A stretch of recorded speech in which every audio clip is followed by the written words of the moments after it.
vamos a tener nuestra Biblia abierta y mantenga allí una vez más su Biblia en el capítulo 17 del libro de los Hechos. Libro de los Hechos, ¿verdad? Y continuamos ya quizás cerrando esta maravillosa intervención del apóstol Pablo en un diálogo interesantísimo con las tradiciones filosóficas del mundo occidental. Bueno, muy bien. Lo cierto es que tenemos una interesantísima exposición sobre un punto de convergencia misionero en donde el apóstol Pablo de alguna forma interactuó. Pero volviendo al tema, nos encontramos ante un interesantísimo escenario donde el apóstol Pablo entra en un encuentro de interacción cultural, quizás con una de las comunidades que veníamos diciendo más influyentes de la historia. Estamos ante un fenómeno interesantísimo y ese fenómeno es en este caso el fenómeno de contextualización y el fenómeno de ubicación, en donde Pablo entra en un diálogo nada más y nada menos con las tradiciones filosóficas atenienses.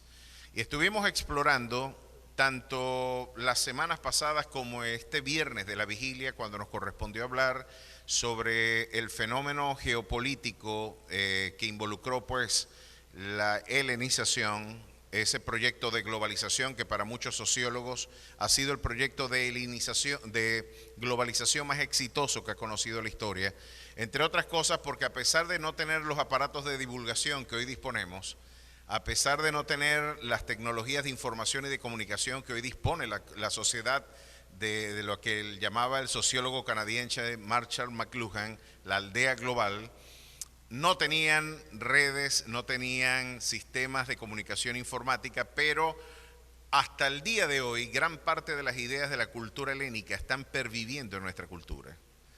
Esas ideas de alguna manera siguen teniendo expresión en nuestros bosquejos culturales, en nuestros planteamientos éticos, en nuestra visión de la ciencia, en nuestra visión de la cultura en términos generales, ni hablar de la literatura, el teatro, nuestra visión antropológica. Gran parte de nuestros quebrantos, atinos y desatinos tienen su origen, gran parte, en el planteamiento cultural que el mundo helénico nos legó. Nadie puede negar eso. Y podemos ver cómo la República de Platón, como lo diría muy bien Karl Popper en su libro La sociedad abierta y sus enemigos, se convirtió en el primer modelo totalitarista que conoció la historia. Ese planteamiento de la República de Platón, en donde los filósofos debían ejercer labores de poder y donde el Estado debía tener una omnicomprensiva forma de expresión, donde el Estado tenía que estar presente en cada estamento de la realidad cultural y social, se convirtió para Karl Popper en la primera presencia del totalitarismo en la historia. Después, luego, los modelos colectivistas, socialistas, el marxismo del siglo XIX y gran parte de sus expresiones a lo largo de la historia apostaron por el mismo planteamiento estatista. Sin embargo, nos encontramos de que la política de Aristóteles no fue menos influyente. Hoy tenemos en la política de Aristóteles esa visión de la aristocracia, de las grandes élites como expresión de poder, también estuvo presente y fue de la que abrevó Alejandro Magno, y esta comunidad ateniense también se jacta de ser la fundadora de la democracia. Afirman y nos continúan diciendo que de alguna forma estas realidades y estas ideas de alguna manera tuvieron sus orígenes en Grecia y nosotros hoy hablamos de la democracia quizás olvidando que las realidades, los auténticos orígenes del planteamiento democrático los tenemos que encontrar en esta experiencia cultural. Hoy hablamos de democracia, se habla de la democratización, pero ¿qué era la democracia para los griegos? Para la Atena de Pericles, para la experiencia que tanto reprochó, en este caso tanto Platón como Aristóteles decían que la democracia era una forma degenerativa de poder. ¿Por qué de alguna manera esta sociedad, hasta nuestro modelo político, está inspirado en esta visión cultural? Entre otras cosas, la democracia se ha convertido prácticamente hoy, hasta los regímenes totalitarios afirman ser democráticos. Usted se acerca y cualquier planteamiento colectivista, estatista, incluso opresivo que ha conocido el mundo occidental, para nada, ninguno de ellos se atrevería a decir que no son demócratas. De hecho, necesitan hacer elecciones para bautizarse dentro del aparato litúrgico de la democracia. Y las elecciones terminan siendo una pantomima para darle de alguna manera legitimidad al poder. No, tenemos que hacer elecciones, así no creamos en la elección popular, tenemos que hacer elecciones porque no podemos dar el rostro antidemocrático ante el mundo. Así, particularmente, ustedes podrán ver que grandes regímenes totalitarios a lo largo de la historia occidental han tenido una clara y consistente idea de que ser un antidemócrata es algo malo. Es algo malo. Hasta los regímenes más radicales no quieren ser conocidos como antidemocráticos. Pero ¿qué entendían los griegos por democracia? Algo que mi querido pastor Gerardo de Ávila en su libro Volvamos a la Fuente decía, bueno, es tan hipócrita esta concepción griega de la democracia como la concepción de igualdad de Thomas Jefferson, por ejemplo. Cuando Thomas Jefferson hablaba de que todos los hombres son iguales, curiosamente decía todos los hombres son iguales menos los negros. Y esto es algo que debería poner en consideración. Para los griegos todos tenían el mismo lugar dentro de la agora pública, dentro de la plaza del debate, pero no todos podían participar en él. Solo los hombres libres, ni los esclavos ni las mujeres y mucho menos los niños podrían tener participación dentro de la agora, dentro del debate político. Solamente se entendía por democracia el ejercicio de interacción política de los hombres libres, pero la mujer era poco menos que nada. El único valor que la mujer tenía dentro de la cultura antigua era eminentemente reproductivo, y no fue distinto en las culturas semíticas, y ya todos recordarán, mucho peor aún en algunas de esas culturas, donde la mujer es poco menos, lamentablemente tengo que decirlo, esa perspectiva misógina, esa perspectiva de adversión a la mujer, lamentablemente hegemonizó gran parte de la perspectiva cultural de toda la historia. Y yo les recordaba hace unas semanas atrás, ¿ustedes creen que las mujeres votaron todo el tiempo, tienen las libertades civiles que ustedes hoy tienen, pueden ser presidentes de naciones, pueden tener lugares de honor dentro de espacios del poder político? ¿Ustedes creen que una María Corina Machado o una Chamorro o una Merkel pudieron haber surgido en el contexto del mundo antiguo? No. Eso es algo muy contemporáneo, y particularmente en Venezuela sucedió en el gobierno de los dos más grandes demócratas que ha parido la historia del pensamiento venezolano. En el caso de Medina Angarita, fue en la gestión de Medina Angarita donde se brindó la posibilidad de que las mujeres tuvieran participación en el sufragio. Estamos hablando ya en la primera mitad del siglo XX. Ahora, estos logros de la mujer y estos logros de la participación política femenina, los logros de emancipación del pensamiento esclavista, por ejemplo, ¿por qué para Jefferson todos los hombres son iguales menos los negros? Parece que nació lesionada la concepción de la democracia cuando ya de inicio estabas diciendo de que todos los hombres son iguales, pero hay otros más iguales que otros. Hay unos que son más iguales que otros, no todos son tan iguales. Tenemos dificultades con esta concepción. Ahora, podemos ver que los grandes desatinos de la cultura occidental tuvieron que ver esencialmente cuando se divorció la cultura de los grandes valores contenidos en este libro. En este libro pudimos ver la semana pasada cómo se brindó una estocada mortal a una de las instituciones más ignominiosas que ha conocido la historia de la cultura en Occidente, que es la trata de esclavos, la esclavitud en líneas generales. Yo he tenido una sensibilidad por este tema, me ha llamado muchísimo la atención, y ha sido un tema que desde muy niño, el tema de la esclavitud ha despertado un interés, sobre todo por lo irracional de esa institución. ¿Por qué tratar a otra persona distinto por el color de su piel ¿por qué clasificar a la gente por el color, su origen étnico? ¿De dónde viene esa estupidez? ¿Y por qué en la principal potencia cultural y política del mundo se arraigó este concepto de esta forma? ¿Por qué de los Ku Klux Klan? Los que les gusta la literatura y leyeron, por ejemplo, La cabaña del tío Tom, que inspiró gran parte de los movimientos emancipatorios, y los conceptos relacionados a la historia de la esclavitud a mí me han resultado fascinantes. El testimonio de Eluá Elquiano, un joven africano que brindó testimonio, aprendió el idioma y luego brinda un testimonio oral y escrito de cuáles fueron los avatares que sufrió como esclavo y lo que él pudo ver en los barcos negreros. ¿De dónde vienen estas ignominiosas instituciones? Pues de alguna manera ahorita estábamos entonando himnos y la historia de nuestra himnología es fascinante. Ahorita cuando nos recordaba Amada que estamos ante un Dios al que nos tenemos que rendir, y ese precioso himno, Yo me rindo a Él, en donde un hombre está ofreciéndole a Dios lo mejor de su labor profesional y de su formación, de alguna manera a afrontar desafíos como los de Abraham.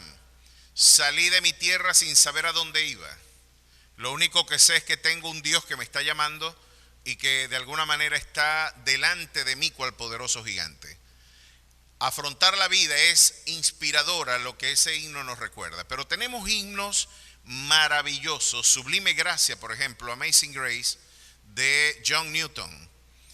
Esa Amazing Grace, si usted no conoce el contexto, gran parte de las palabras allí consagradas no las podemos entender.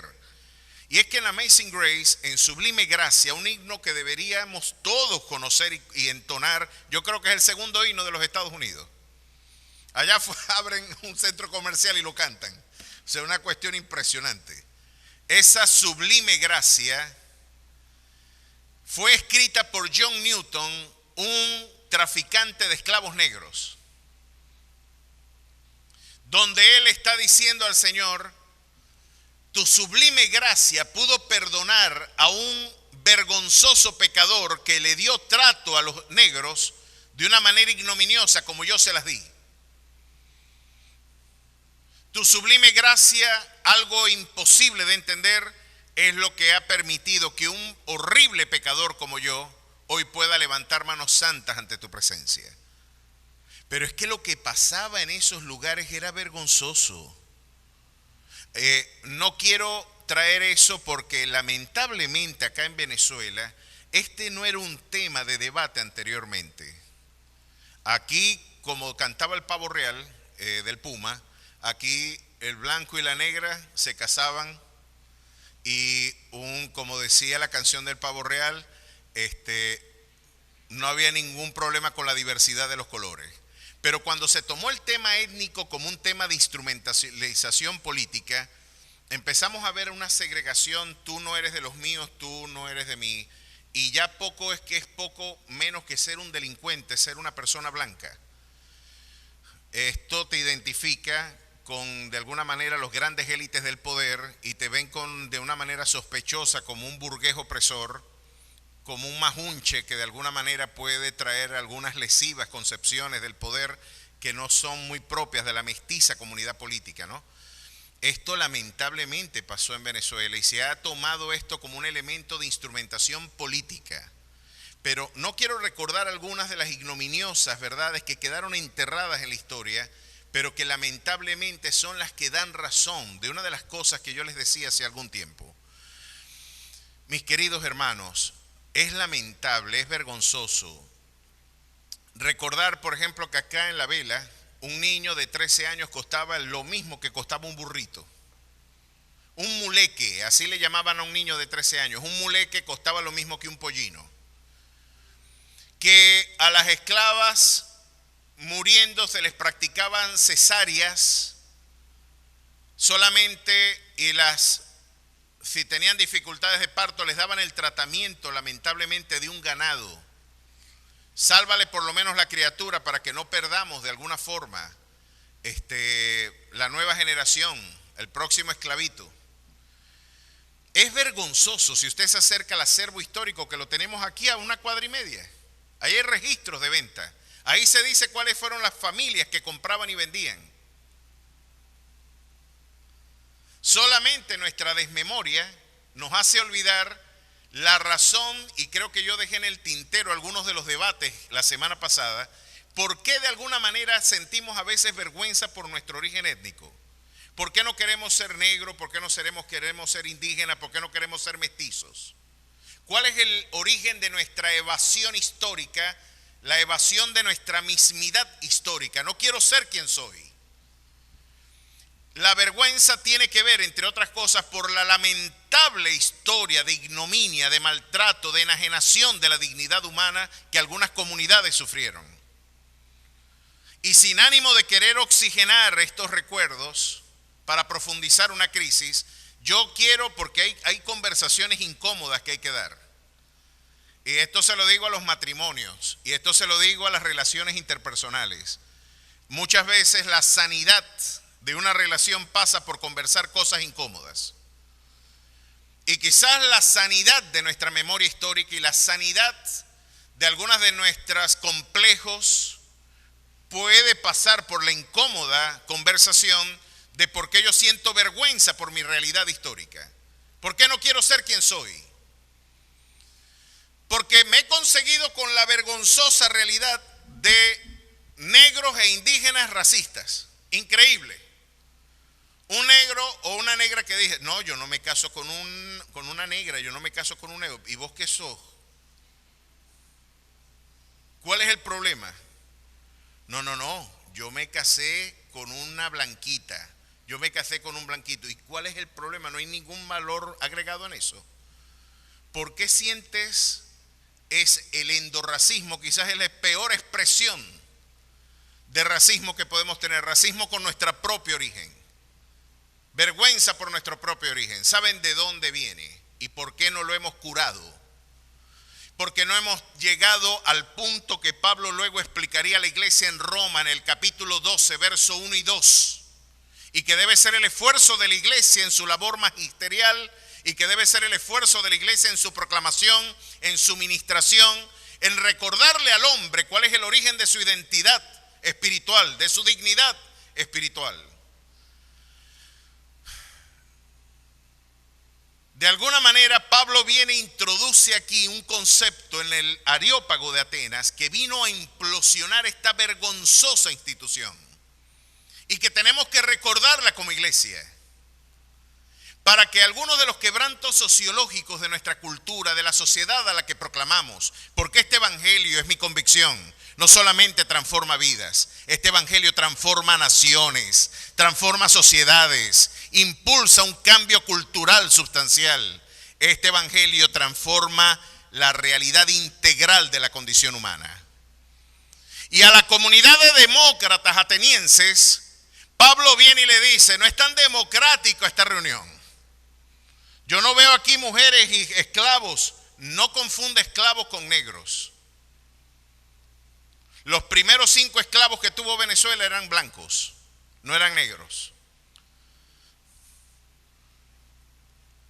Para algunos momentos de la colonización romana, cuando se llegó a la comunidad celta, Roma esclavizó a la comunidad británica. Así que habían esclavos de ojos azules. No confunda esclavitud con afrodescendencia. Esa es una experiencia de la modernidad, concretamente. Pero Egipto tuvo esclavos blancos. Así que cuando Pablo podía decir estas cosas, quizás los esclavos no eran de origen africano, eran gente blanca. Es más, algunos de los esclavos eran más cultos que sus propios dueños. Y los pedagogos o paidagogos eran los esclavos encargados de la formación educativa de los niños. Así que habían esclavos más cultos que sus propios dueños. No confunda esclavitud con origen étnico. Pero aquí Pablo podría decir en el Areópago de Atenas, en el corazón de la cultura de su tiempo, donde se elaboraban leyes, donde se deliberaban concepciones del debate político-cultural, no es muy democrática esta reunión y aquí les tengo esta bombita pues. Aquí les voy a tirar esta bombita. Y de una sangre ha hecho todo el linaje de los hombres para que habiten sobre toda la faz de la tierra y les ha prefijado el orden de los tiempos y los límites de su habitación. Y luego escribiendo a una iglesia extraordinaria también, a la iglesia de Galacia, viene y dice esto: ya no hay judío ni griego, no hay esclavo ni libre, no hay varón ni mujer, porque todos vosotros sois uno en Cristo Jesús. Y ahí les dejo ese paquetico pues. El esclavo que tú no quieres reconocer su dignidad, sino que en lugar de leer la Biblia, tú has leído la política de Aristóteles y suscribiste a la agenda de poder de Alejandro Magno, con sus ideas ignominiosas de que la comunidad bárbara está en indefección cultural, es una comunidad minusválida, intelectual, académicamente, son mal hablados, ellos son susceptibles de ser esclavizados. En lugar de haber leído esas ideas, si tú hubieras leído la Biblia, hoy pudieras ver en aquel esclavo no un bárbaro, un entorpecido, porque bárbaro es una expresión onomatopéyica para burlarse del que no puede hablar, del que balbucea. De hecho, el verbo griego bareo significa estar entorpecido, torpe de lengua.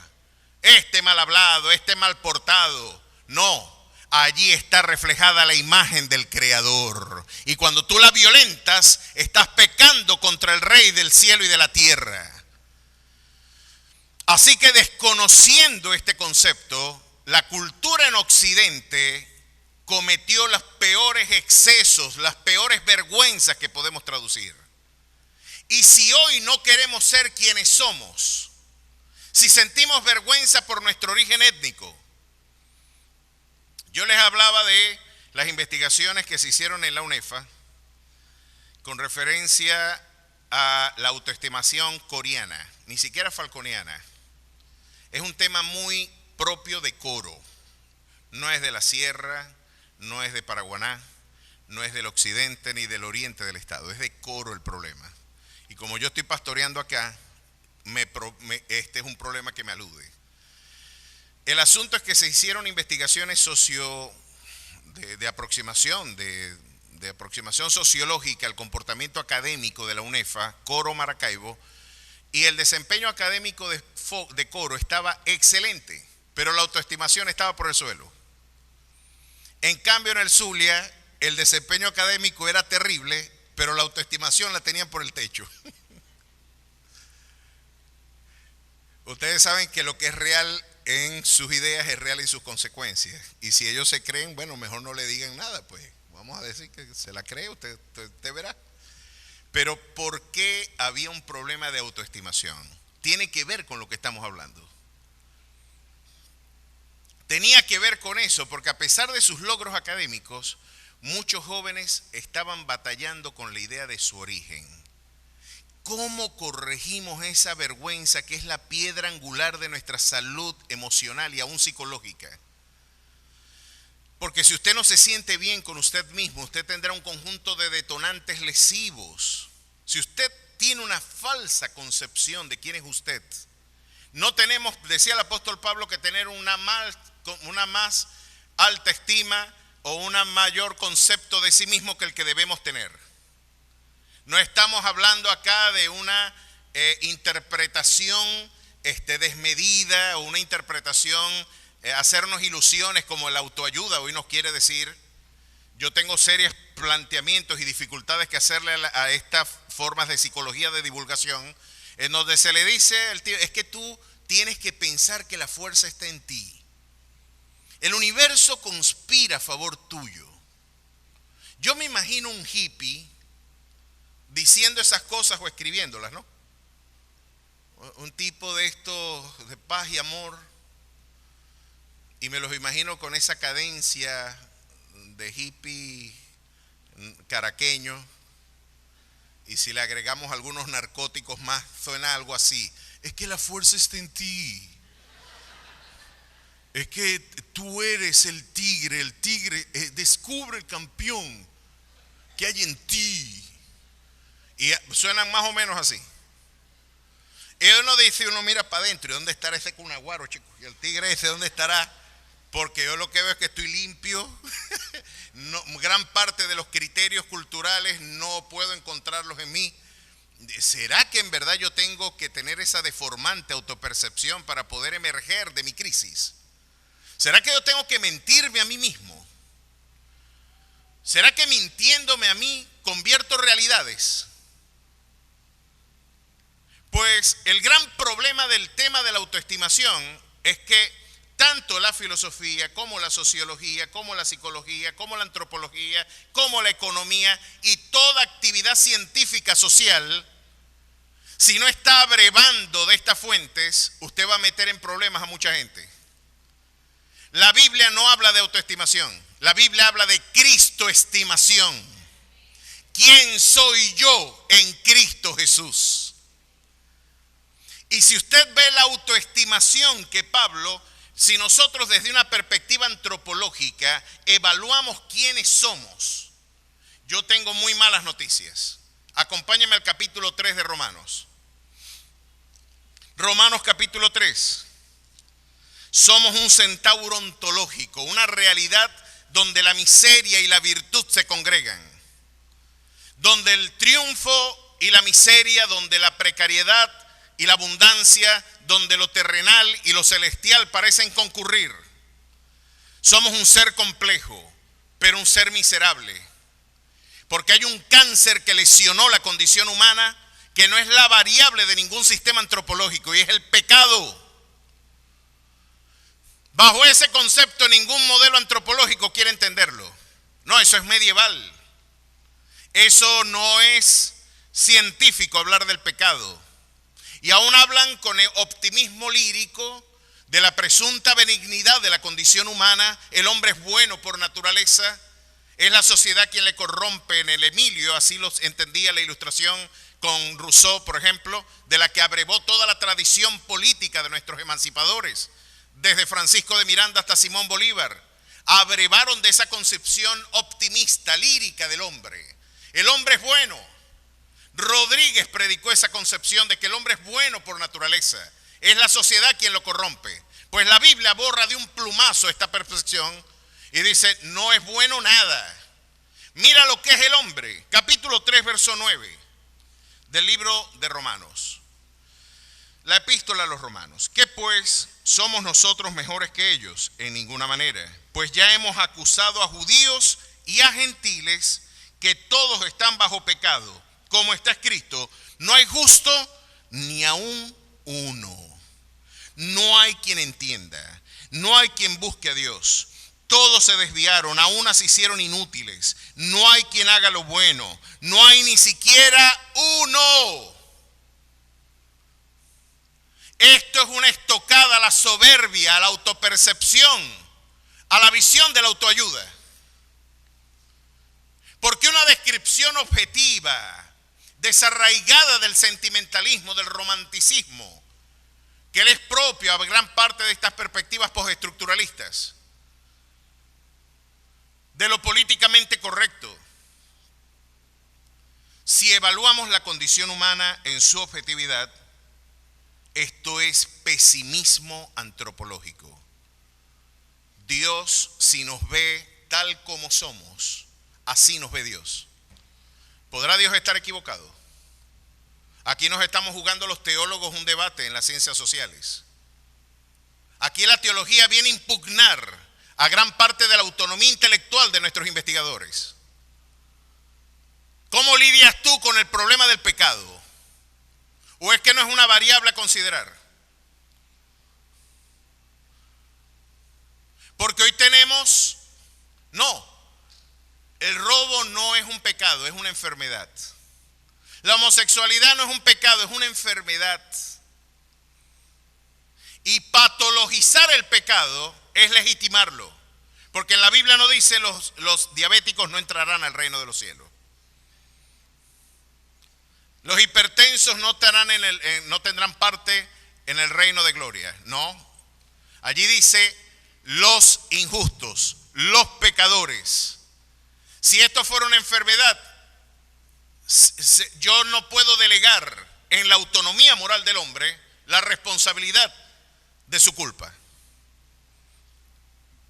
Pero el Señor nos dice: sepulcro abierto es su garganta, con su lengua engañan, veneno de aspides hay debajo de sus labios, su boca está llena de maldición y de amargura, sus pies se apresuran para derramar sangre, quebranto y desventura hay en sus caminos, y no conocieron caminos de paz. No hay temor de Dios delante de sus ojos. Y la universalidad de esta expresión quedó bastante clara cuando vienen a decirnos algo más: no hay justo ni aún uno.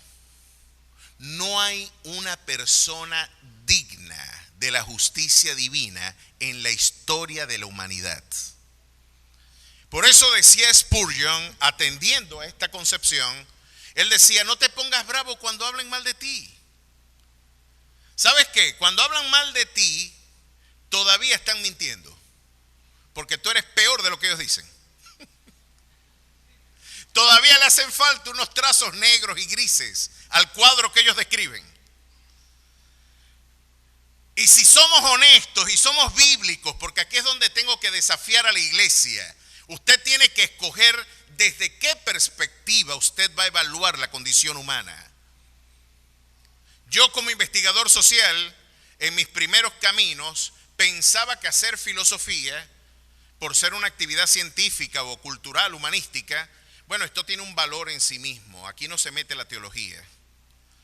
Esta es la filosofía, aquí está la teología, son dos áreas inconexas. Y yo desde la filosofía, en mis primeros comienzos académicos, quería evaluar la teología. Error, dice el Señor. Es la teología, es la Biblia más que la teología. La Biblia, la palabra eternal de nuestro Dios, la que entendemos que es lámpara a nuestros pies y es lumbrera a nuestro camino. Erramos el blanco por no alumbrar el camino con ella. No es mi actividad académica o profesional la que debe medir el valor de mi fe. Es mi fe la que debe evaluar el valor de esas concepciones. Y miren, agreguemos un poquito más de pesimismo a la visión antropológica que tenía Pablo y la literatura bíblica. Porque aquí hay algo interesantísimo. Jeremías capítulo 17. Miren cómo Jeremías, saben que cuando ustedes leen, por ejemplo, el acta fundacional de los Estados Unidos, los que llaman ellos los padres de la República, de la nación, Thomas Jefferson, George Washington, Hamilton, y bueno, un conjunto de pensadores y de hombres ilustres que inspiraron las revoluciones americanas. De hecho, en Venezuela se quería celebrar el 4 de julio para conmemorar también el 4 de julio americano. Sería una absoluta desviación de la concepción histórica pensar de que Bolívar, Francisco de Miranda tenían adversión por el pensamiento americano. Nada más lejos de la verdad. A pesar de que Bolívar dijo: los Estados Unidos parecen destinados por la providencia a plagar la América entera de miseria en nombre de la libertad, eso se tiene que hablar en el contexto de otros cánticos y odas que elevó a la libertad de comercio, al espíritu industrioso y al espíritu industrial que de alguna manera presidió la experiencia americana. Francisco de Miranda, el hombre más universal que ha parido la historia venezolana, el hombre más universal porque batalló en las tres gestas más importantes del siglo XIX y del siglo XVIII particular, del siglo XIX, perdón. Estuvo, claro que sí, en el siglo XVIII y XIX estuvo en la Revolución Americana, en la Revolución Francesa y en la Revolución proindependentista latinoamericana. Un sujeto interesantísimo. Ahora, el mismo Miranda decía: oye, estamos muy lejos de ver el espíritu cultural de esas comunidades en nuestra realidad hispana. ¿Por qué? ¿Cuál fue el problema? Y aquí es donde nuestros complejos pueden saltar y nuestros resentimientos. ¿Son mejores que nosotros? ¿Será porque ellos son blanquitos y nosotros mestizos? Así nos lo han querido vender.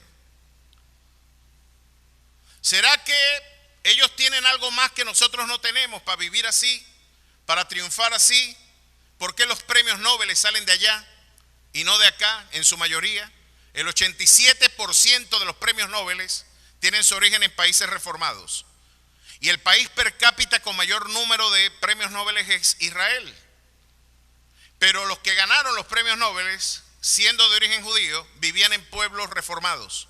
Europa del Norte y América del Norte. ¿Por qué? ¿Qué tiene que ver Hamilton, Jefferson? ¿Qué tiene que ver George Washington con todas estas concepciones? Pues miren lo que Jeremías tenía que ver, porque este es el versículo más citado del acta fundacional de los Estados Unidos. Y cuando usted la lee parece un libro, un acta redactada por un teólogo y no por un político. Porque en esa acta, a cada momento, esta es la cita más recurrente, y miren lo que dice acá. Así ha dicho Jehová, maldito el varón que confía en el hombre y pone carne por su brazo y su corazón se aparta de Jehová. Será como la retama en el desierto y no verá cuando viene el bien, sino que morará en las sequedades en el desierto, en tierra despoblada y deshabitada. Bendito el varón que confía en Jehová, cuya confianza es Jehová. ¿Cuántos dicen amén? Oye, nos hace falta un aleluyero aquí, un azunombrero, de los que no nos faltan en Maracaibo. Porque será como árbol plantado junto a aguas, que junto a las corrientes echará sus raíces, y no verá cuando viene el calor, sino que su hoja estará verde, y en el año de sequía no se fatigará, ni dejará de dar fruto.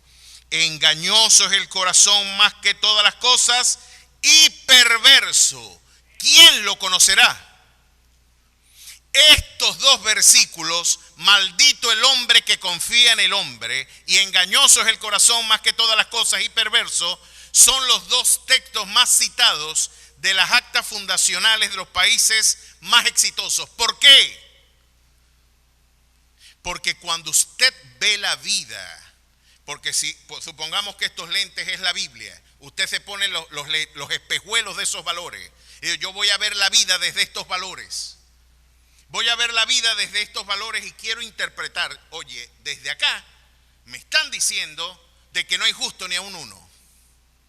Desde acá me están diciendo de que es maldito el hombre que confía en un hombre. ¿Por qué? Porque el corazón del hombre es engañoso, es perverso, es lesivo, no busca el bien. Todos ellos se desviaron, están en abierta rebelión con su creador. Por lo tanto, no podemos poner la confianza de una nación en un solo hombre. Decían los puritanos, ya para el siglo XVII, si tú delegas el poder y concentres el poder en un solo hombre, estás condenado a vivir en tiranía. Porque el corazón del hombre, cuando se le entrega el poder indefinido, indefectiblemente derivará en tirano.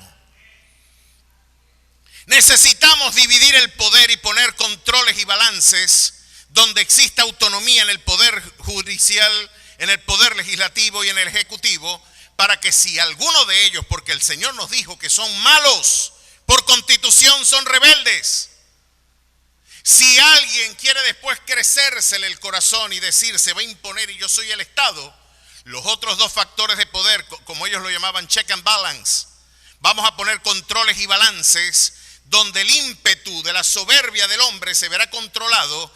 Porque como no confiamos en los hombres, nuestras instituciones van a tener que ser más vigorosas que nuestros caudillos. Nuestras leyes tendrán que ser más inflexibles que nuestros líderes. Y si nosotros como iglesia hemos entendido que no hay una norma distinta en este lugar que no sea la palabra del Señor, si yo les vengo y les digo a ustedes, aquí en la Biblia dice eso, pero yo creo que eso no es así. Yo creo que esta idea mía es mejor. Huya por su vida. Váyase de aquí. Levante campamento. En el momento que yo le diga a usted que la palabra del Señor no puede ser norma de fe y de conducta de una iglesia, yo lo he liberado a usted de la responsabilidad de la sujeción. Usted le debe sujeción a su pastor. Amén. Pero en la medida que la autoridad pastoral articule la autoridad delegada, consagrada en ese Dios que escribió este documento. Miren cómo lo decía en el capítulo 16 del libro de los Hechos. Los de Berea fueron más nobles que los de Tesalónica, porque escudriñaban diariamente para ver si lo que decía el apóstol Pablo se correspondía con las Escrituras. Evaluaron al iluminado apóstol Pablo. ¿Qué les parece? Examinadlo todo, retened lo bueno. Eran sus órdenes. Probaos a vosotros mismos si estáis en la fe. Pero el signo distintivo de una religión lesionada es cuando se le quiere conferir al hombre la autoridad que solamente reposa en el Señor. Este lugar tiene su Señor, a su nombre sea la gloria. Y es el Rey de Reyes y Señor de Señores. A Él debemos inclinarnos. Allí usted se quita el sombrero. No como decía aquel refrán popular, sobre la sabana mi caballo, sobre mi caballo yo y sobre yo mi sombrero. No, sobre la sabana mi caballo o quizás mi burrito sabanero. Sobre mi burrito sabanero yo y sobre yo el Rey de Reyes y Señor de Señores. A Él sea la gloria. Al igual que los 24 ancianos, quítese la corona y arrójelas ante Él.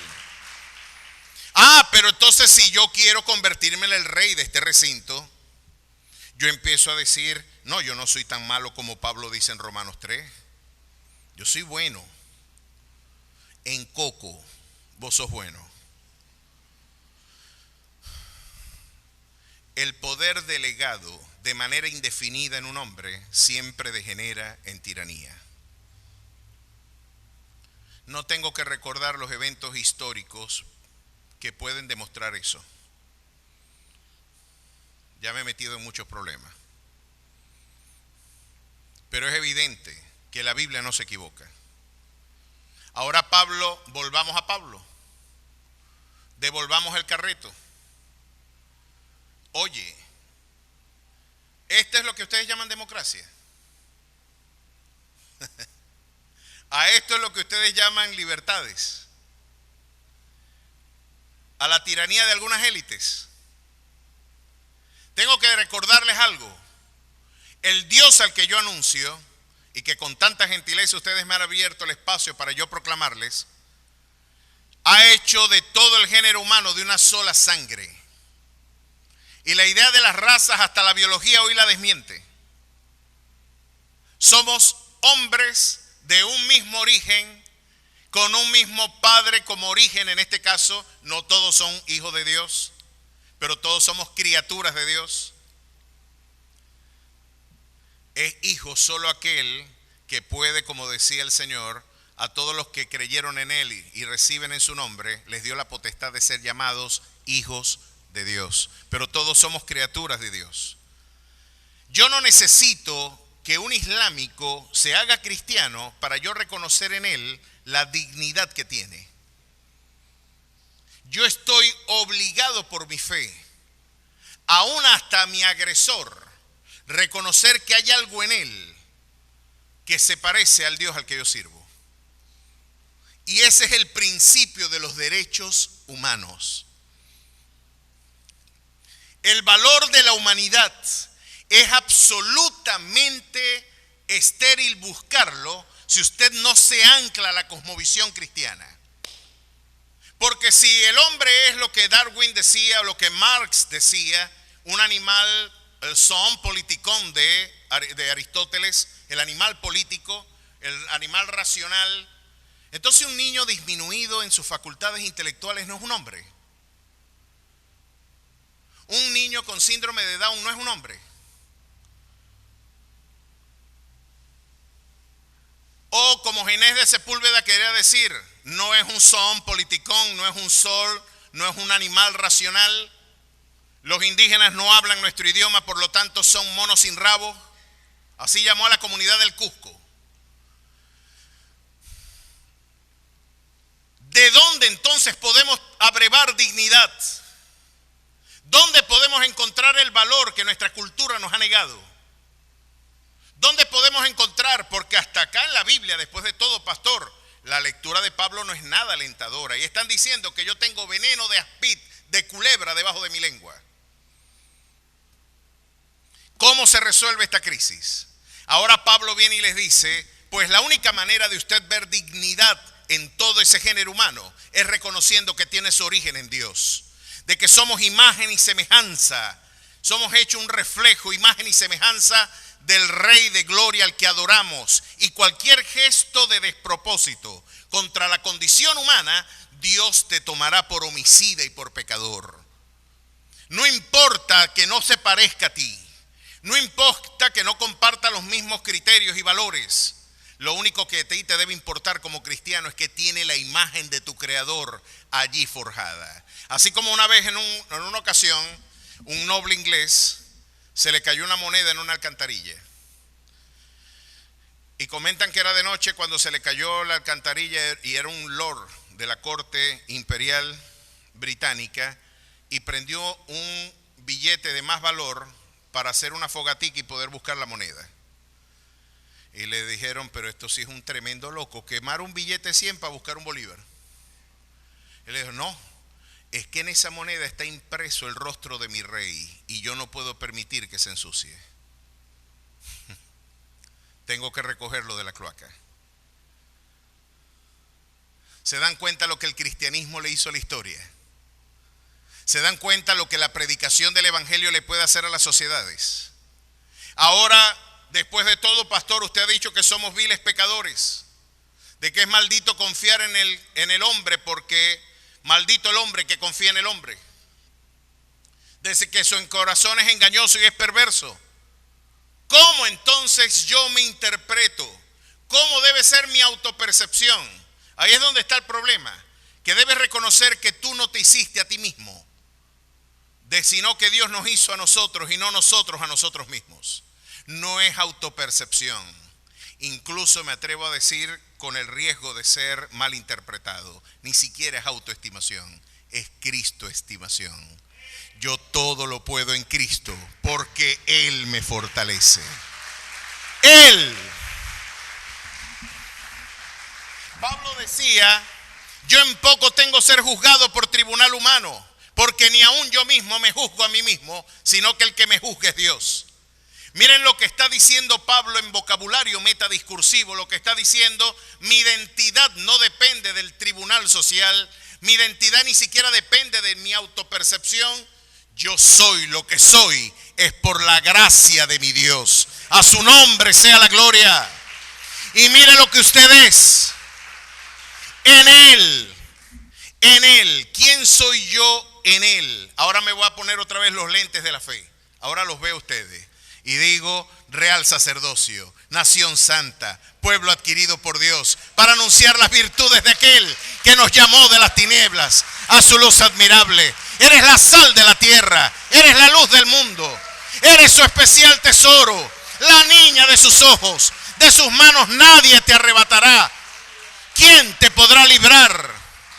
¿Quién te podrá zafar de ese amor divino? Porque ni la muerte, ni la vida, ni ángeles, ni principados, ni potestades, ni lo presente, ni lo porvenir, ni ninguna otra cosa creada te podrán separar del amor de tu Dios, que es en Cristo Jesús, Señor nuestro. Yo no era digno de tu amor. Yo no era digno de ese amor, pero por cuanto Él me amó, me hizo ahora digno de ser amado. Así que vamos a quitarnos los lentes de la incredulidad. En este caso la ilustración sería coherente. Póngase los lentes de la fe. Póngase los lentes de la fe y se van a resolver sus complejos. Póngase las lentes y silencie las voces del pasado, las voces que lo han denigrado. A lo mejor a ti te habrán conocido, y Pablo le recordó esto a esta comunidad de soberbios, a estos arrogantes intelectuales del siglo I. Silencia las voces de aquellos que quieren con soberbia contradecir a Dios. A lo mejor allá te conocen como la prostituta, la lesbiana, la divorciada o el divorciado, el homosexual, el ladrón, el estafador. Pero hay un Dios que te espera y te dice: yo tengo para ti un nombre nuevo. Y de modo que si alguno está en Cristo, nueva criatura es. Las cosas viejas pasaron, he aquí todas son hechas nuevas. Yo creo que este es un elemento extraordinariamente terapéutico de nuestra espiritualidad. Los nuevos comienzos. La deconstrucción de una identidad lesionada, por ahora conferirle al creyente una identidad renovada. Un nuevo nacimiento. ¿Sabe lo que el hombre necesita? Nacer de nuevo. Eso es lo que necesitamos, un encuentro con el Señor. Necesitamos que Él nos toque. Necesitamos pasar de ser criaturas de Él a ser hijos de Él. Necesitamos no solamente conocerlo como creador, necesitamos conocerlo como Padre. Necesitamos conocerlo como nuestro eternal amante, como el Dios que va delante de nosotros cual poderoso gigante, como nuestro redentor, como nuestro justificador, como nuestro santificador, y el Dios que nos glorificará, porque más temprano que tarde volverá por cada uno de ustedes. A su nombre sea la gloria. ¿Puede usted ver? Primero nos bajaron la autoestima. No servís para nada, mijo. A buen calembero de gente somos. Si usted batalla todavía con esa crisis, no se quede en ese estamento. Abrace la herencia que por fe a usted le pertenece ahora. Abrace esa fe. Y eso fue lo que Pablo les dijo. Tienen esclavos porque no han escuchado la voz de Dios. Te crees esclavo porque no te has renovado en tu entendimiento. ¿Qué les parece? Este es un temazo. Y ni hablar de Filemón, porque ese es el manifiesto social de la libertad civil. El apóstol Pablo le escribe a un tal Filemón diciéndole que tiene un Onésimo, que su traducción al castellano es inútil, un esclavo que se había escapado. Y Pablo le dice: ahora es hijo en la fe, es hermano tuyo en Cristo. Si algo te debe, ponlo a mi cuenta. Cuidado y me le haces algo, porque tú también me debes a mí.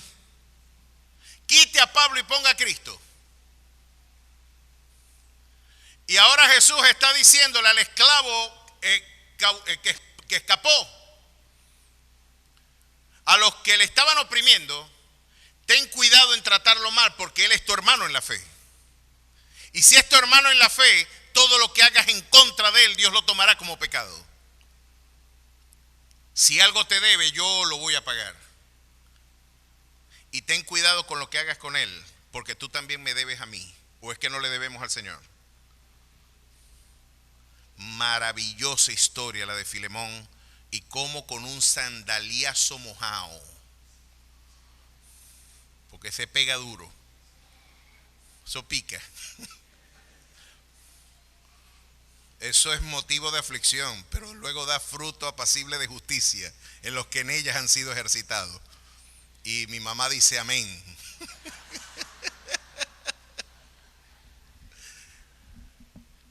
Sin duda, usted puede ver que aquí hay algo que vino a ser un elemento de disonancia a la cultura de Occidente. No hay un logro social y político que Occidente no tenga que no se lo debamos al cristianismo. Pablo vino a enseñarles de democracia a los griegos. Pablo vino a hablar de igualdad a los griegos. Y vino a hablar de libertad, fue precisamente a esa comunidad. Y es interesante que esa comunidad no lo escuchó de buena gana. Para que busquen a Dios y en alguna manera palpando puedan hallarlo, aunque ciertamente no está lejos de cada uno de nosotros, porque en Él vivimos y nos movemos y somos, como algunos de vuestros propios poetas han dicho, porque linaje suyo somos. Siendo pues linaje de Dios, no debemos pensar que la divinidad sea semejante a oro, a plata, o a piedra, o a escultura de arte, de imaginación de hombres. Pero Dios, habiendo pasado por alto los tiempos de esta ignorancia, ahora manda a todos los hombres en todo lugar a que se arrepientan. por cuanto ha establecido un día en el cual juzgará el mundo con justicia, por aquel varón a quien designó, dando fe a todos con haberle levantado de los muertos. Pero cuando oyeron lo de la resurrección de los muertos, unos se burlaban y otros decían: ya te oiremos acerca de esto en otra vez. Y así Pablo salió de en medio de ellos, mas algunos creyeron. Sí se fundó una iglesia en Atenas. El primer contacto con la capital cultural del mundo dejó un fruto. Miren cuál fue. Juntándose con él, entre los cuales estaba Dionisio el Areopagita, una mujer llamada Dámaris, y otros con ellos. Ah, caramba, la defensa del evangelio da fruto. Este aspecto combativo del evangelio, de defensa del evangelio, sí da fruto. A pesar de que algunos lo descalifican.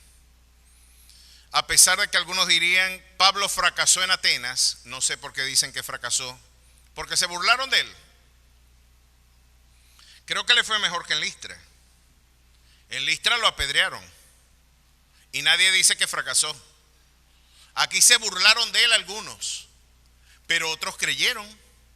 Y no dice la Escritura que cuando un pecador pasa de muerte a vida, hay fiesta en los cielos. ¿Por qué la tradición exegética reformada interpreta como un fracaso la participación de Pablo en el Areópago? Les voy a decir por qué. Porque tenemos un mito antiintelectualista en nuestras concepciones de la fe. Eso no corresponde. El siervo de Dios, interpretan ellos, no puede ser. Esto es una larga discusión. No tengo el tiempo para explicar del todo y en todo rigor por qué nuestras tradiciones fideístas abandonaron el combativo ejercicio apologético. ¿Por qué de alguna manera nuestros pastores aún se atreven a decir de que la letra mata y el espíritu vivifica, interpretando esa afirmación como si ocuparse de las actividades intelectuales van en desmérito de la vida espiritual? Torciendo las escrituras, porque cuando la escritura dice el espíritu, la letra mata más el espíritu vivifica, es una imagen verbal, es una sinécdoque que habla la letra de la ley, porque por obras de la ley nadie puede ser justificado, porque maldito todo aquel que no permaneciere en las palabras escritas en este libro. Allí la letra mata es la letra de la ley, la justicia por la observancia litúrgica. La justicia por obras, pero el Espíritu vivifica, porque en el nuevo pacto, justificados pues por la fe, ahora tenemos paz para con Dios por medio de nuestro Señor Jesucristo. No significa que usted tiene que hacer un voto de analfabetismo, como dicen algunos pastores mayameros. Ese es el espíritu de Grecia. ¿Sabe por qué a estos manipuladores no les interesa que la iglesia estudie? Porque si la iglesia lee un poquito de Biblia, se va a dar cuenta que la están estafando. No, lo primero que hace un caudillo es privar de educación a los que le siguen. Y un pastor que no quiere que la iglesia se forme es un antipastor, ¿vale? Estamos es para formar, para edificar, para que crezcan, para que tengan competencias y logren independencia espiritual. Y usted puede evaluar al pastor y usted pueda no ser un eunuco intelectual. ¿Quién nos dijo como iglesia que nosotros estamos llamados a convertirnos en una comunidad acrítica? No juzgues, no piense, simplemente reciba. La Biblia no dice eso. Probad los espíritus si son de Dios. Examinaos a vosotros mismos si estáis en la fe. Porque muchos falsos profetas han salido. Y Pablo decía: después que yo me vaya, se levantarán entre vosotros falsos maestros y profetas, que harán mercadería de ustedes, y que con lenguas hipócritas seducirán, porque muchos, como nos lo advertía también Pablo, no soportarán la sana doctrina. Se amontonarán maestros conforme a sus concupiscencias. ¿Qué significa eso? Se van a amontonar maestros que van a decir cosas que los inicuos quieren escuchar. Con razón Paul Washer y el mismo David Wilkinson decían: ellos son los pastores que se merecen esa gente. Porque el falso profeta es el castigo de Dios al falso cristiano. No es que son víctimas, los dos son víctimas de un mismo ciclo de pecado. No quieren obedecer la voz de Dios. Creen que tienen mejores ideas que este libro. Llaman letra muerta a este documento. Son estrellas errantes 2 veces muertos, dice la Escritura. Árboles desarraigados y sin fruto. Nubes sin agua. Mucho ruido y sonido, pero ¿dónde está? Veo el hábito y veo la barba, pero no veo el monje. Es lamentable, mis queridos hermanos, cómo ha sido enajenada la iglesia de la auténtica fuente de su verdad, que es las Escrituras. Pues yo creo que el púlpito de hoy tiene que volver a esa fuente, en el decir de mi querido pastor Gerardo de Ávila. Volver a esa fuente. Ahora, ¿por qué ese espíritu antiintelectual? Decía Pablo Alberto Deiros en su libro Protestantismo en Latinoamérica, nos incomodan los intelectuales en la iglesia porque la intelectualidad es equivalencia a elitesco. Tenemos una actitud antielitesca por nuestros orígenes sociales. Y cuando vemos algo que medio suena elitesco, lo vemos con sospecha. Lo vemos con sospecha. Pues eso tiene que ver más con las tradiciones católico-romanas que con el auténtico espíritu de la Reforma. Ustedes ven que la espiritualidad cristiana tuvo que enseñar a leer a la gente porque, miren este dato interesante, en el Mayflower, los que han seguido la historia de los Estados Unidos, recordarán que una comunidad de puritanos execrados de Inglaterra y luego de Holanda llegaron a la costa este de los Estados Unidos en una embarcación conocida como el Mayflower, en plena época de huracanes. Yo no sé cómo ese barquito llegó a la costa, murieron muchos en el camino. De hecho, el primer año de arribo a las costas americanas murieron muchos de ellos. El Día de Acción de Gracias se comenta que fue la conmemoración de un momento en que estaban muriendo de hambre y llegaron unos pavos de forma providencial y dieron de alimentar a esa comunidad de misioneros y de colonos. Es interesante observar que el 70% de las mujeres sabían leer y escribir y el 80% de los hombres también. La comunidad cuáquera, los cuáqueros, ¿ustedes se acuerdan de la avena cuáquer? Los cuáqueros eran esa fotico de ese tipo vestido así, bombachado. Yo de niño decía, si se viste feo. ¿Por qué tiene ese vestido de mujer? Y es que eso tiene que ver, y esas rolos, ustedes saben que hubo un momento de la historia, no están, eso de los hombres con las aletas quebradas no es muy nuevo. Sí, aléjese de ese tufillo. A mí me resultaba sospechoso, ¿y por qué esos tacones y esas pelucas blancas? Macho que se respeta no usa eso, yo me preguntaba, pero a eso se refiere el cristianismo musculoso cuando habla de la feminización del cristianismo. Y voy a desarrollar esto mucho mejor el día viernes. Están invitados todos, no solamente los hombres y los caballeros, pero esta denuncia que dice el mismo Roosevelt, dice, chico, ¿por qué ese énfasis emocionalista de nuestra espiritualidad? ¿Por qué hay más mujeres que hombres en las iglesias? Porque nuestro cristianismo exaltó aspectos femeninos. Llorar, la emotividad. Y dicen estos autores, dejamos a un lado la apologética, que es el aspecto combativo de la fe, porque parece que es políticamente incorrecto. No, tú ofendes a la gente contrastando ideas. Pero es que los hombres peleamos. No es una mala palabra. Contended ardientemente por la fe una vez dada a los santos. Yo tengo que pelear. Hay guerras que no puedo evitar. Y los sorprenderé quizás con esto, pero los hombres tenemos que pelear. Hay momentos donde se hace ineludible tener que defender la fe, y no los estoy invitando a que se metan en boxeo, eso lo hablaremos el viernes. No, también métase boxeo, después pone eso ahí, no hay problema. No estamos hablando de una actitud de beligerancia, de arbitrariedad, de machismo irracional, no. estamos advirtiendo que hay aspectos de nuestra cultura que no tienen un anclaje bíblico. Pero esta comunidad de cuáqueros tenía el 100% de su gente eran alfabetizados. La comunidad puritana, el 70% de las mujeres y el 80% de los hombres. Siglo XVIII, siglo XVII, fue en la segunda mitad del 1600, por Dios. Mientras que en Venezuela en el siglo XIX no llegábamos al 10% de alfabetización. Esto estaba lleno de cólera y de paludismo. Aún bien entrado el siglo XX. ¿Por qué no sabíamos leer y escribir? La comunidad reformada dijo, ¿cómo vas a conocer a Dios si no lo lees en la Biblia? Tenés que aprender a leer. Vos no podés ser cristiano sin saber leer. Tú tienes que de primera mano escuchar la voz de Dios. No dependas de otro, lee tu Biblia. Y te ponían la Biblia porque el primer decreto del Congreso de los Estados Unidos fue poner una Biblia en cada hogar.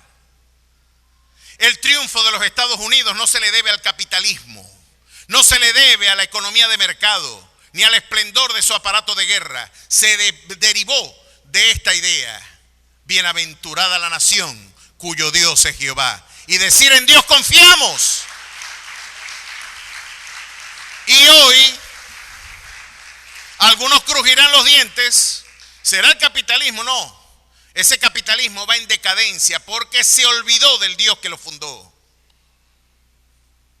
En Venezuela tenemos que enseñarle a la nación también, es bienaventurada la nación cuyo Dios es Jehová.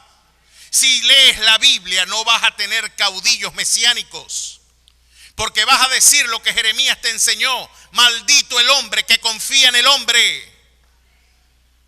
Si lees la Biblia le vas a dar más crédito a esta palabra que a la opinión de un hombre. Y cuando tú traduces esa experiencia religiosa, espiritual, y la llevas al ámbito civil, tú vas a decir, mis leyes tienen mayor peso que tus privilegios. Y no importa el cargo que tú ostentes, aquí está el imperio de la ley y usted la obedece. No tenemos un imperio de la ley porque nuestras tradiciones contrarreformadas, católico-romanas, el Papa tenía mayor vigor que la palabra de Dios. Y no importa que la Biblia diga eso, el pastor dice otra cosa. No importa que la Biblia diga que la homosexualidad es pecado. Acaba el Papa de decir que se puede bendecir a una pareja homosexual. Amén. Que el Señor reprenda al diablo. A la ley y al testimonio, si no es así, es porque no les ha amanecido. A su nombre sea la gloria. Pues necesitamos la valentía de recordarle esto a un pueblo. Necesitamos valentía para confrontar tradiciones ignominiosas. La palabra de Dios te recordó que así tú seas negro, indígena, blanco y rojo, tú eres digno en Cristo Jesús. Y la palabra del Señor te recuerda que si tú no conoces la verdad, nunca serás libre. Y conoceréis esta verdad, y esta verdad te traerá libertad, Venezuela. Esta verdad te traerá libertad. A su nombre sea la gloria. Proclámela, anúnciela.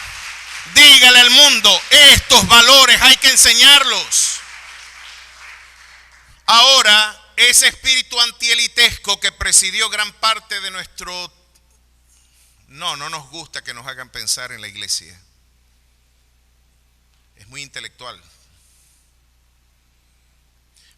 Recibí muchas celebraciones cuando mi querido amigo, el embajador Julio César Pineda en Globovisión,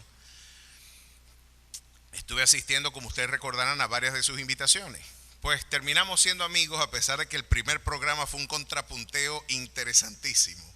Me decían, esto lo vas a editar.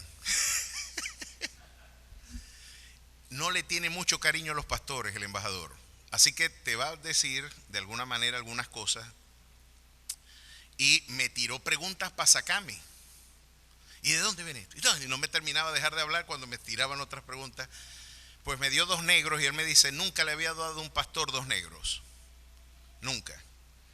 El tema fue, ahora es un amigo y tuve el honor de que me invitara luego a su programa Embajadas y Embajadores y me dijo, porque usted es un embajador de Cristo en esta tierra. Gloria al Señor, eso es lo que dice la Biblia. Me dieron tratamiento diplomático en aquella ocasión. Pero recuerdo yo que el embajador me decía, pero es que el pueblo evangélico no tiene respuestas para muchas de estas cosas. Vamos con eslogan a los programas de televisión. Aleluya, gloria a Dios. ¿Quién vive? Y si no nos reciben los eslogans, nos reprenden. No, el eslogan es un testimonio de empobrecimiento intelectual. Cuando ya no tienes nada que decir, tienes que soltar un eslogan. Lo interesante es que muchos pastores me llamaron diciéndome que yo los había defraudado, porque había sonado muy intelectual mi participación. Ellos querían que yo tocara el embajador y se cayera en cámara. No, hay que tocar el embajador y que ahí sí hubiera habido un evento de unción. ¿No se dan cuenta que el mismo Dios que opera sobrenaturalmente en sanidades, prodigios y milagros es el mismo Dios que da sabiduría y ciencia también?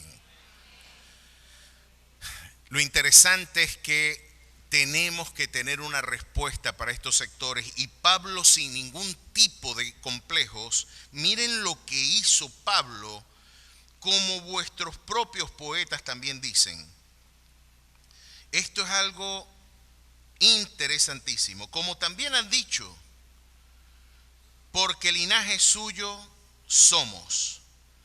Pablo citó a un poeta muy, pero muy rebuscado de la literatura ateniense, o más bien de la cultura helénica. Estamos hablando del poema de Epiménides y Arato de Sílice, el poema de los fenómenos. Es este poema al que Pablo hace referencia. A mí me tardó unos 4 o 5 años conseguir ese poema en la biblioteca. No lo conseguí en ningún lugar hasta que lo pude conseguir. Recuerden que yo me formé antes de la era web. Yo no tenía la posibilidad. Usted puede ahorita googlear el poema de los fenómenos de Epiménides y Arato de Sílice y va a conseguirlo. A mí me costó 4 años conseguirlo. Yo decía, era rebuscada la literatura de Pablo. No citó a Aristóteles, que todo el mundo lo tenía allí. No citó a Platón, que todo el mundo lo podía citar. Citó a un sujeto que costó trabajo conseguirlo. Ahora, lo interesante es que Pablo puso aquí en función una labor que nosotros con mucha sabiduría debemos ejercitar en nuestra actividad misionera, y es el principio de la encarnación. Yo me tengo que hacer como la gente a la que yo predico, no participando en sus valores, sino creando espacios de comunicación con esa gente. Y Pablo dijo, ¿para qué voy a citar el Antiguo Testamento si no lo conocen?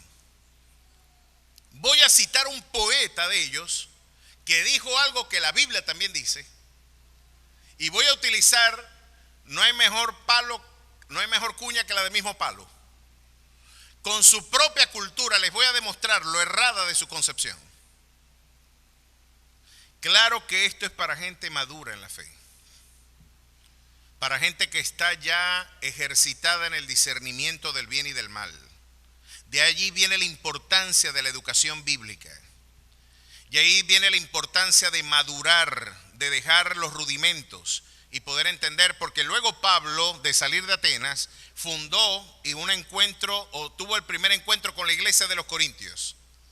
Y esa iglesia de los Corintios, Pablo tuvo que llegar en un tono muy distinto que llegó en Atenas. Ya veremos por qué Pablo le dice, yo no vengo con sabiduría humana a este lugar, porque de hecho yo estoy hablando aquí entre infantes, entre personas que están más preocupadas por ostentar símbolos de estatus a través de sectarios. Unos de ustedes dicen que son de Pablo, otros dicen que son de Apolos. Unos dicen que hablan en lenguas, hacen prodigios, señales y no tienen amor. Tienen solo dones y no hay frutos.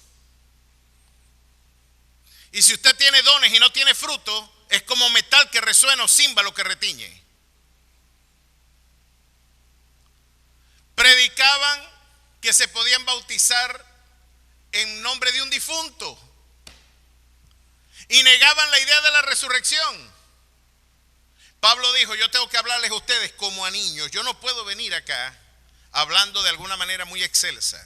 Tengo que hablarles como a infantes en la fe, porque de hecho están envanecidos. Tienen que anclar su sabiduría en la palabra del Señor. Ahora, este complejo debate y habilidad de Pablo lo puso en el mismo contexto de uno de los sermones más influyentes de toda la historia, en mi opinión. Este sermón del capítulo 17 de Hechos vino a decir lo que dijo Chesterton: el cristianismo puso en cuarentena al paganismo.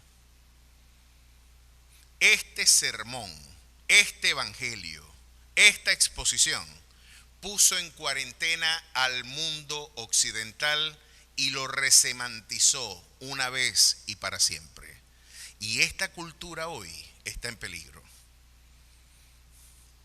Esto que Pablo hizo en el Areópago hoy está en una terrible contingencia de poder perderse, porque estamos ante el suicidio cultural de un occidente que está abogando por la ideología de género, que está abogando por la apología de lo irracional, que marcha a contrapelo de sus proyectos. Es todo un programa de destrucción sistemática de la cultura occidental. Y creo que una vez más, hoy tenemos que predicar que este Dios está llamando a todos los hombres a arrepentimiento, y que vendrá un día en donde los levantará de los muertos y así haga despertar carcajadas en nuestros detractores. Usted, con absoluta valentía, y como un hombre y como una mujer también vigorosa y valiente, tiene que tener rostro de pedernal. Y lejos de estar preguntándose si usted tiene que predicar el evangelio, no pida permiso para hacer la voluntad de Dios. No hay que pedir permiso para hacer lo correcto. ¿A quién va a obedecer usted más? ¿A Dios o a los hombres?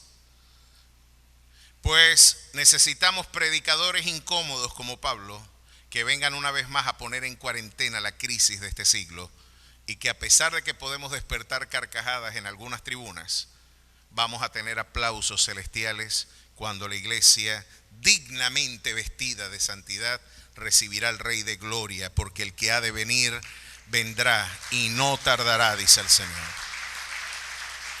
Vamos a invitar a los funcionarios encargados de la administración de los elementos. Creo que este episodio de Pablo, y tendremos muchos más que explorar de la vida de Pablo en el libro de los Hechos, viene una experiencia que me llama mucho la atención, y creo que esta predicación le va a hablar mucho a su vida.